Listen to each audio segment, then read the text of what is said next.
I'm happiest in the saddle.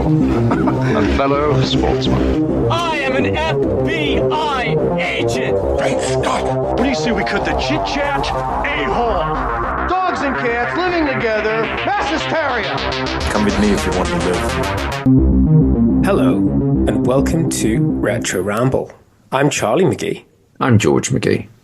And this time, dear listeners, we are travelling all the way back to the 80s to review the kid cult classic film that is Short Circuit. Is this a cult classic? I would say so. I think Short Circuit is a classic film of the 80s, and it's in I would say it's lower tier, but it's in the same sort of bracket as like Goonies and stuff. Obviously, it's made around similar time.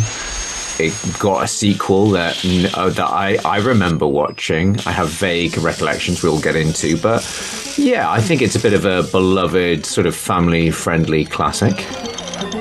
What I'm worried about is the people who don't know about Short Circuit, who like this podcast, and they're like, yeah, I'll listen to George and Charlie, whatever, and they're like, what? This was a film? This was a thing?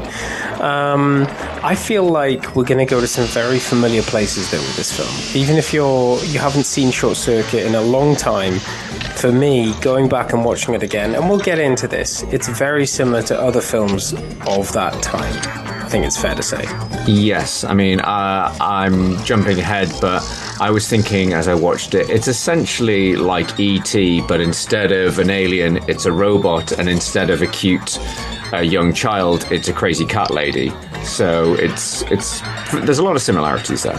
Okay, so I don't know if there's a need for a disclaimer. Everybody else knows what to expect, but is there anything we need to point out? For first-time listeners, Retro Ramble, we are an independent film podcast. Charlie and I are brothers. The point of this podcast is that we go back and look at the films that we grew up with, and we revisit them. We look at what made them great at the time. What was the production stories behind these films? Have they been remade or spun off into some sort of Netflix series? But yeah, it's lighthearted. We poke a bit of fun. We throw in a bit of trivia.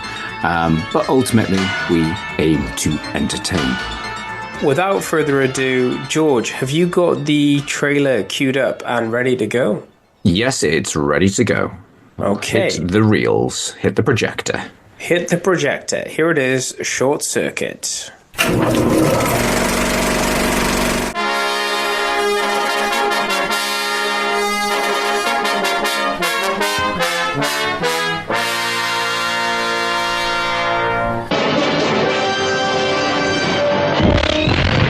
It's the ultimate soldier. It doesn't get happy, it doesn't get sad, it doesn't laugh at your jokes. It is quite simply the most sophisticated robot on Earth.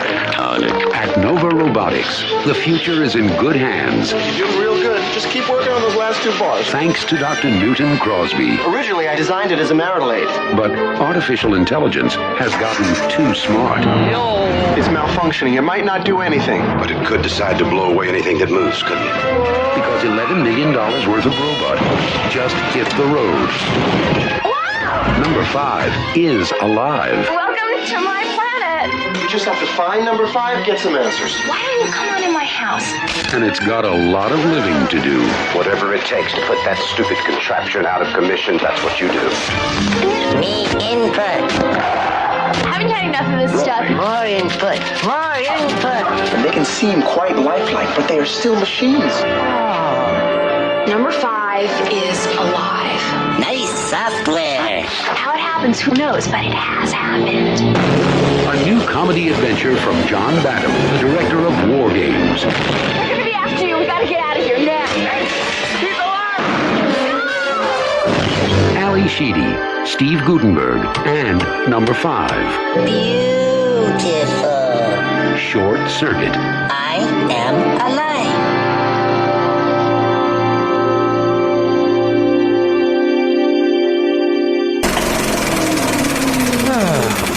What a beautiful, beautiful family film. So, I think I was 6 or 7 years old when this film came out. You won't remember this film, George, on first watch. I don't think you saw this at the cinema. No, I would have been 3 or 4, maybe, if it was got a later release in the UK. But no, I do have fond memories of this growing up. I also, as I said in the intro, I remember watching the second one a lot, where he turns into a punk and he joins a street gang or something, and the Bonnie Tyler's Holding Out for Hero is used. So you were saying before, I don't really remember the second one, but I had a very, what can only be described in retro ramble terms as a very Beverly Hills Cop moment, because I was like, is it in? No, it's not. No, it's not in this one. This is not in this one. This is so all of the stuff I remembered about, apart from the stuff at the Crazy Cat Lady house, which we'll get to, a lot of my fond memories of Short Circuit were from the second film. So I can tell you now, this has happened a few times on Retro Ramble. Short Circuit 2, definitely saw it at the cinema. Short Circuit 1, I'm not so sure. I think because I was quite young. I was like 6 or 7. So I feel like I saw both, but the hype train was the second one, and that's the one I remember. Yeah, it's one of those weird ones that, obviously, going back to when you had like stuff on video, and sometimes you wouldn't always have films on video forever. Like when you recorded something, if something better came along, you would probably write over it. So we might have watched Short Circuit for a while, recorded over something else, and then Short Circuit 2 came out on TV, and we're like, oh, let's record that, and maybe we watch that maybe even more often. It's weird. I've probably got, even though it's a long, long time ago, I've probably got more memories of seeing the second one. But yeah, I have this sort of glimpses. It's got Michael McKean, the guy that's from like This Is Spinal Tap and stuff, in it. It brings back Ben, the Indian comedy sidekick, as into central role, because I think Steve Guttenberg was like, no, I'm too big. I've got other 80s comedies to do. I've got another Police Academy sequel to make. I'm committed to making another 4 3 men and a little person films. Yeah. 3 men and a ... 3 men and a predator. Coming soon. So, yeah. But when was the last time you watched this, Charlie? I don't think I've watched this film in 20 years. I don't think I've seen it. I have fond memories of watching this film with our dearest mother. That's why I want to say cinema. I feel like it was one of those events, you know. It was probably a beautiful afternoon in the northeast of England. So brackets raining, and I feel like we went to see this. I feel like this was a thing. And yes, you're right. It taps into. This is where not the fourth wall, but the genre borrowing goes. So, like, is it a bit of E.T.? When do we talk about WALL-E? Yeah, well, I think should we get to that later? I've labelled that under suspicious spin-offs, so we'll chat about that at the end. Okay, but no, a lot of, as you say, whether it was we watched it a lot, I remember this franchise of 2 films very well. And it does feel like I watched part 1. Going back to watch this film, it's like part 1. It's like, where's the bit with the Bonnie Tyler? Where's the bit which is shot clearly in California? Where's the bit where they're stuck in the freezer? So there's all of that. And I'm not sure when we're going to come back and do Short Circuit 2, but it's probably a long time past never. So yeah, it's one of those things, of those melded memories. But where does one begin? How did this film come to be, George? Well, there isn't too much of a production background, but so apparently the idea came about because the producers at the time were distributing an educational video about a robot to various colleges. Then they started studying other films with robots in the cast, so stuff like Star Wars for inspiration. And then they realized there wasn't, even though it's like an age-old sci-fi question of, consciousness, sentient robots. But they decided to question the human reactions to a living robot. I'm doing air quotes, on the premise that no one would initially believe its sentience. So, yeah, I say it's, whilst it's a trope that's been explored in a lot of science fiction, including stuff like Blade Runner, and then later more recent films, great films like Ex Machina.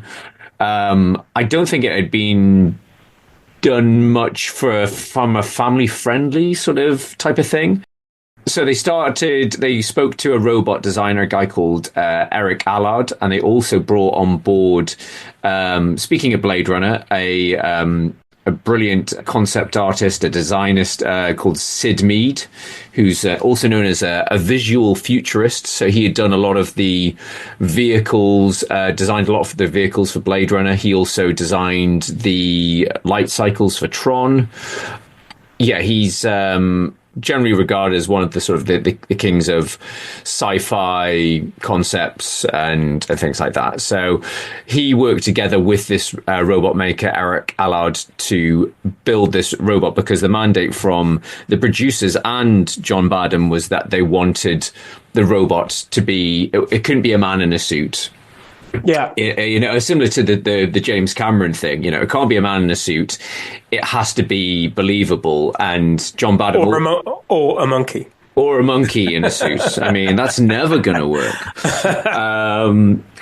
So yeah, they wanted it to be as functional as possible. So yeah, whilst it did have some very talented puppeteers working the arm movements, and it all had like sensors. Each joint in the suit had a separate sensor, and yeah, there was very talented puppeteers working behind the scenes. But I think initially the producers were like planning out, oh yeah, but we can just do that in stop motion, and John Badham was like, no, we have to do it for real, because otherwise it's just going to look, again, similar to James Cameron, it's just going to look off. The audience aren't going to buy it, and it's sort of like, we need that believability. So you joked when we were texting back and forth saying, it's Johnny Five is clearly the most expensive thing in the film.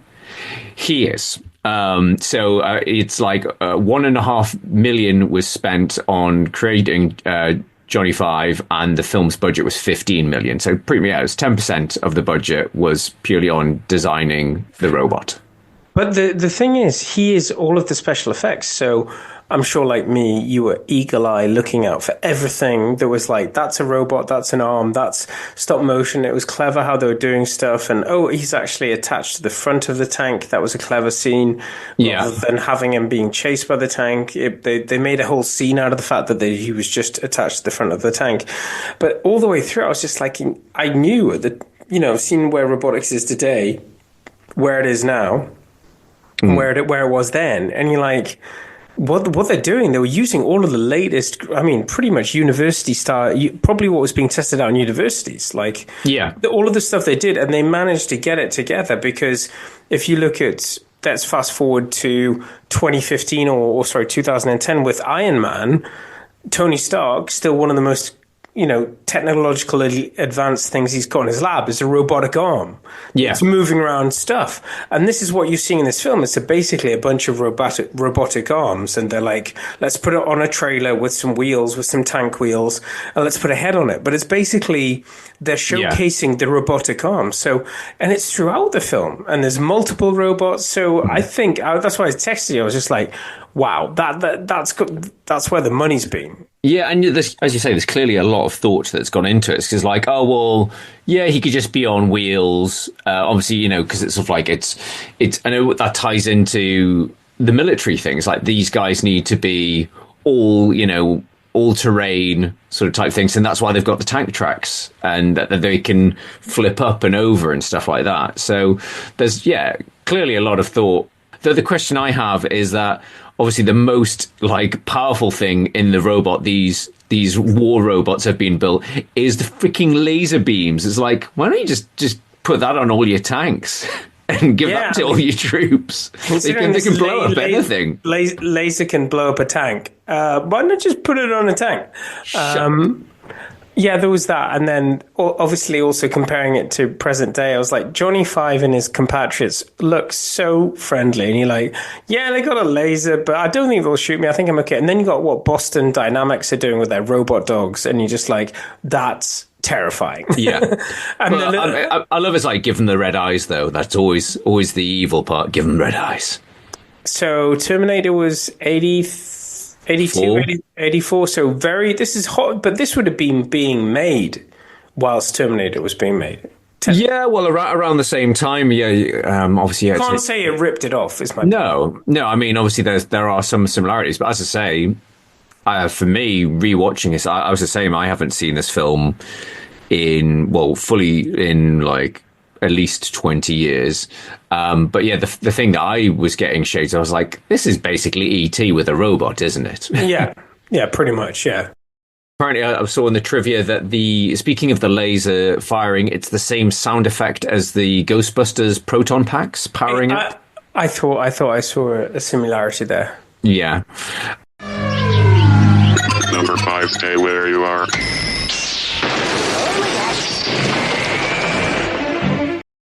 Yeah, there's the whole thing about they talk about, obviously they're from the company Saint, and it's like its initials, and it's obviously AI is a key part of that.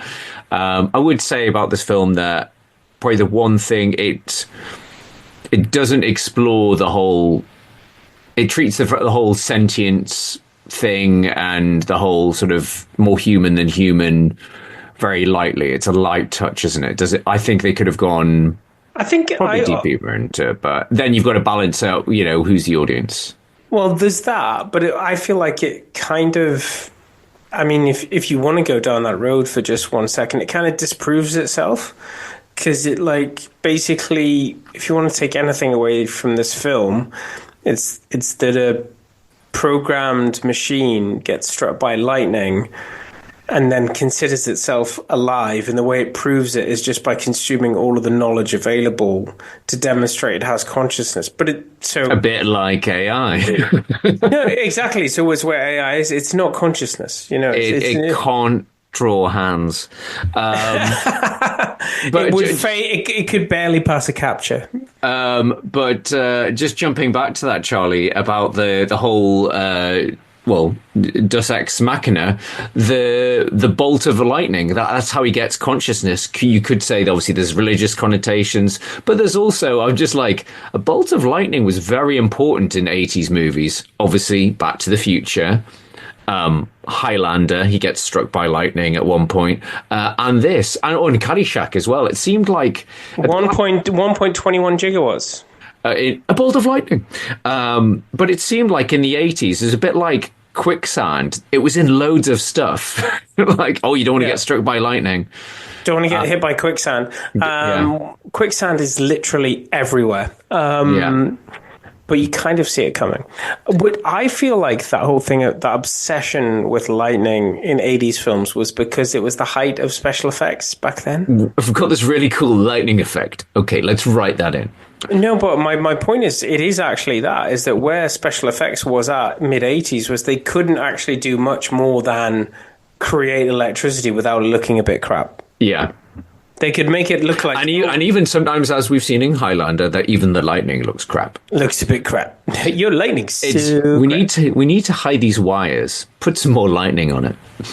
So, yeah, there's that aspect to it. But, yeah, I feel like it's almost like what keeps this film going, or what keeps this film acceptable. I feel like it's... Acceptable. It's basking in the reflected glory of better films of its time, because it's got... Johnny Five's great. It's got Steve Guttenberg. It's got Steve Guttenberg's nemesis from Steve Guttenberg's famous films. Was it the Sarge, or was it I can't remember, but yes, it's the evil guy from... I remember he was called Mahoney.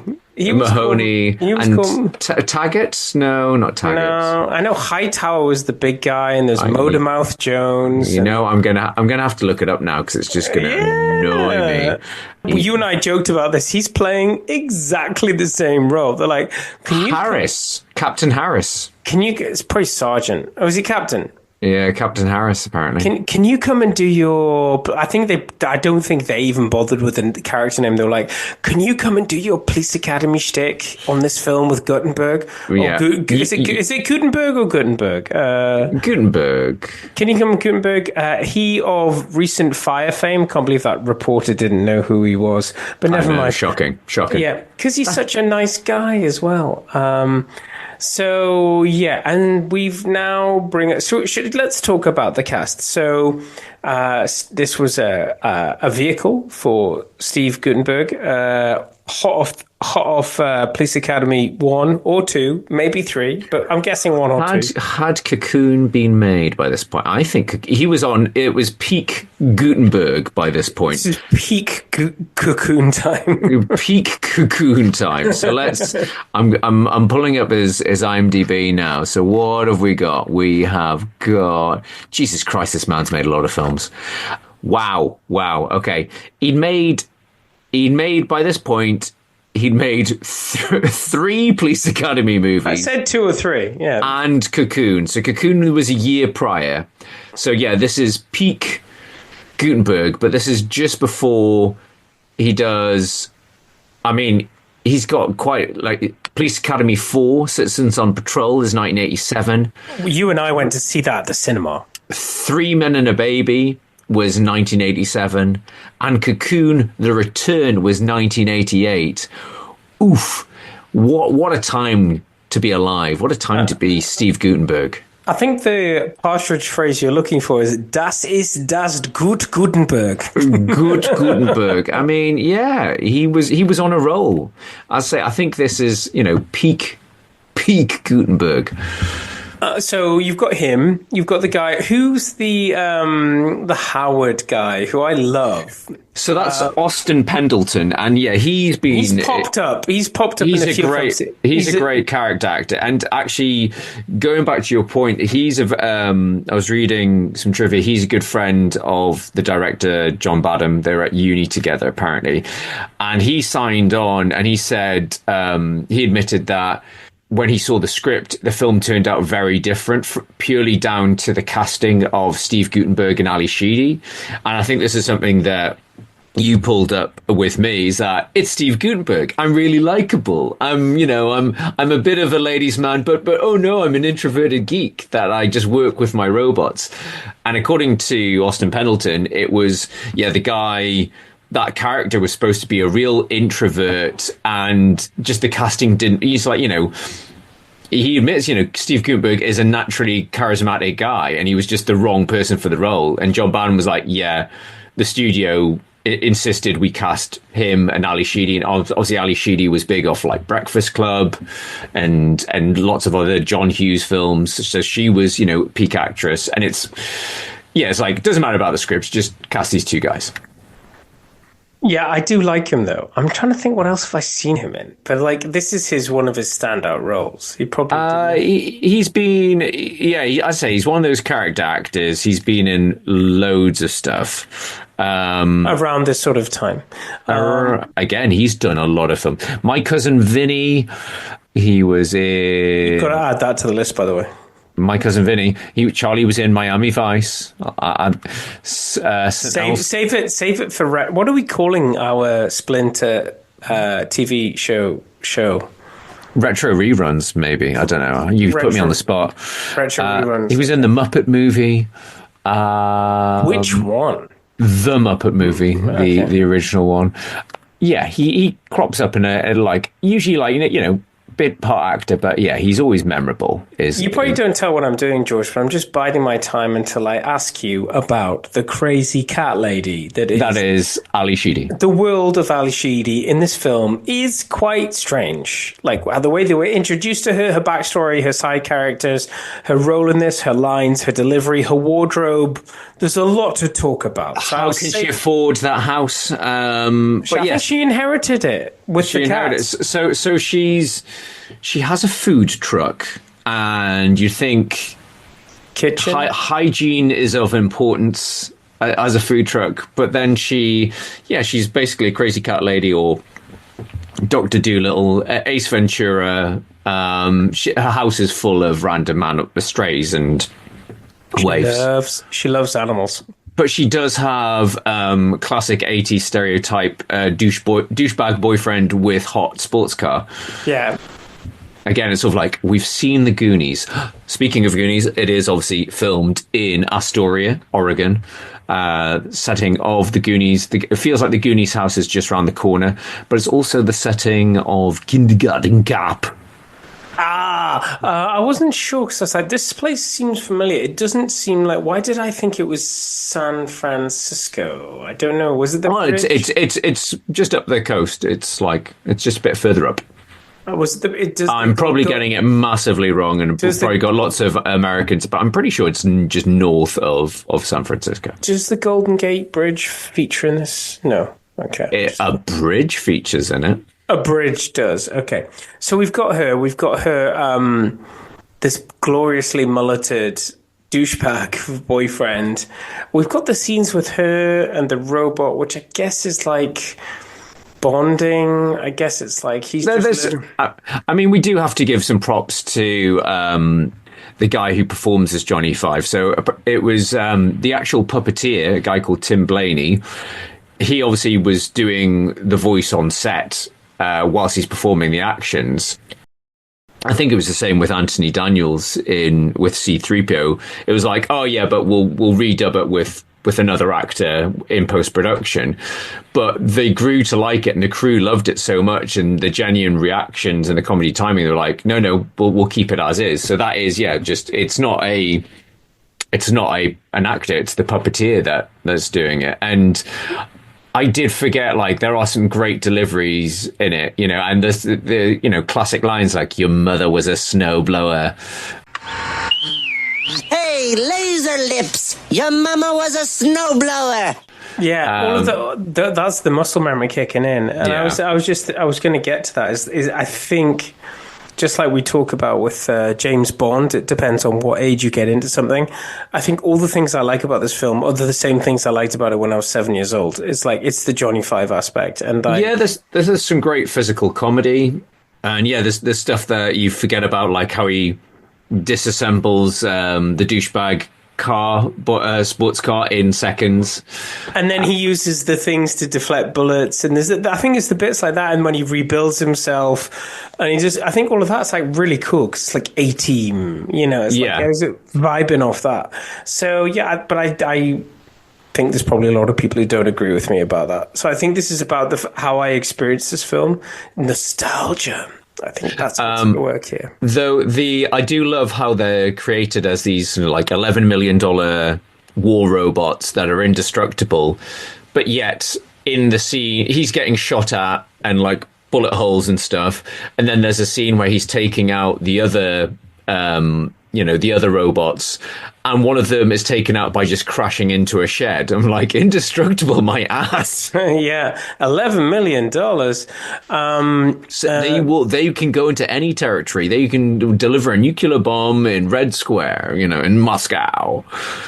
There's another topic we need to discuss. I don't know what you're talking about. It's my brown face, isn't it? I want to talk about the amazing performance of who's that Indian actor, George? Who is he? Why haven't I seen him in any Bollywood films? Was he hot in Bollywood at the time? So let's talk about Ben, baby. Let's talk about Ben, played by American-born, white-skinned Fisher Stevens. So, great performance. Let's give acting the nod it does. Just not very acceptable in today's world. Well, apparently, I was reading he looks very similar in this to, at the time, a Bollywood star. So there was some confusion that it was actually a real Bollywood actor.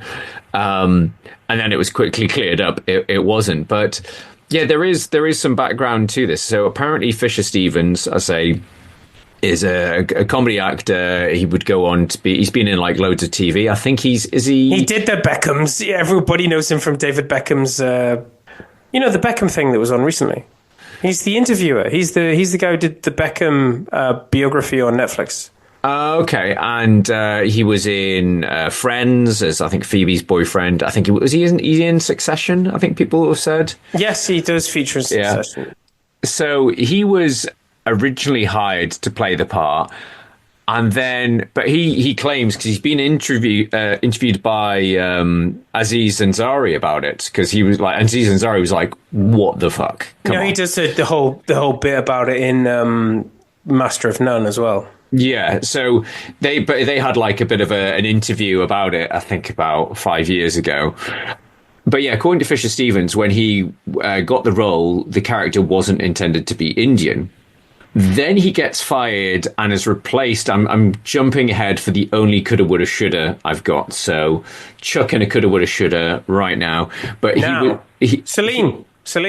I'm sorry, I know we said 10 minutes, but you need it now. Oh, I'm not even running yet.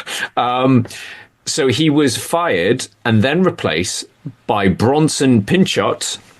This makes sense now, because he was the guy that played Serge in Beverly Hills Cop, and also the guy, the slimy guy from True Romance. Of course, the guy we know and love. Yeah.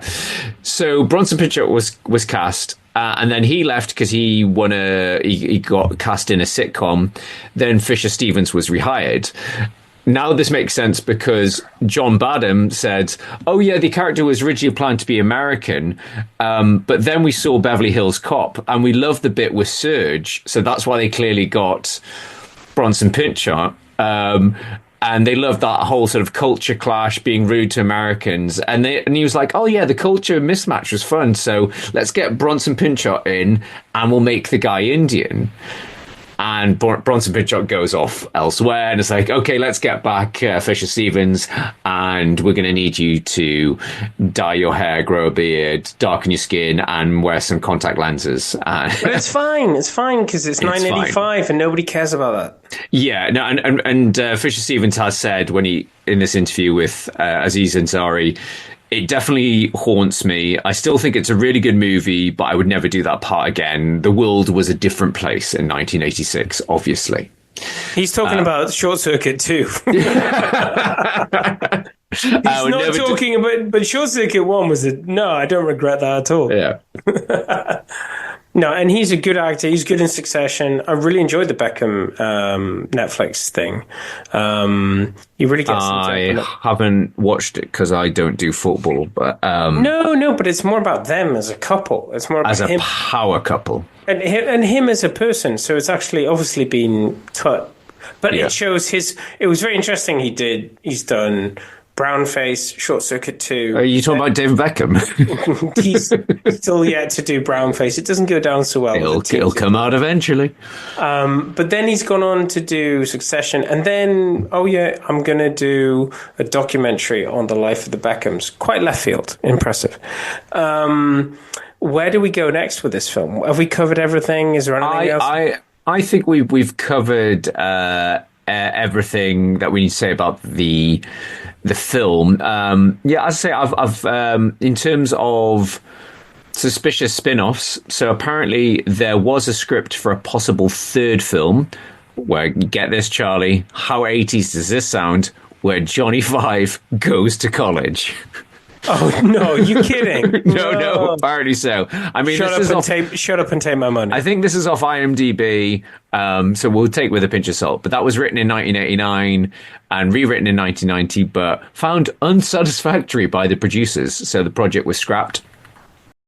Then there was talk in the late 2000s of a remake or a reboot with the film's plot involving a boy from a broken family befriending number 5. So, you mean a bit like E.T.? But yes, we haven't talked. I don't know if it's not a suspicious spin-off, but curious inspirations. Obviously, there is WALL-E, where visually it's very reminiscent in terms of the eyes, the tracks, the little robot with a heart. But there's also Chappie. Yeah, I mean, for me, the whole WALL-E thing is a visual thing. You've got the eyebrows, he even does the thing with the butterfly. Sorry, it's a cockroach, I think it is in WALL-E. They can't be killed. They borrow a lot, and it's a very key part of the character. So I think money changed hands. Maybe it's the same house. I don't care. But anyway, certain liberties were taken. And then, Chappie, I feel like I've watched Chappie. Yeah, I haven't watched Chappie in a long time because it's got those very annoying South African rappers, Die Antwoord, in it, and that's why it makes it. I think Chappie definitely leans more into the philosophical consciousness. Yeah, the whole AI sentient nature of it. It also has Hugh Jackman in a mullet and in a mech suit, so I'm tempted to go back and watch it. You had me at it has Hugh Jackman in a mullet, and it's also got Del Patel as an actual Indian playing an Indian as an Indian inventor. So yeah, there's a lot of similarities between Short Circuit and Chappie, but I've only watched Chappie the once. So yeah, I might be tempted to go back because yeah, I think like a lot of Neil Blomkamp's later films, it may not hold up as a whole, but it's got some cool visual ideas in it. Yeah, he does do great visual stuff. Okay, so that was Short Circuit. Anything else we need to say before we sign off on this one? You're new to this podcast, the usual disclaimer. Thank you for checking us out. Thank you for listening, if you have indeed listened to this point. But there are plenty of other classic 80s and 90s episodes available to watch or stream or download. But there's also a whole heap of extra content on our Patreon channel. Isn't that right, Charlie? Yeah. Tons of episodes, more recent stuff, cinema releases, stuff that passed us by, films we've never seen before. That's our Revelations.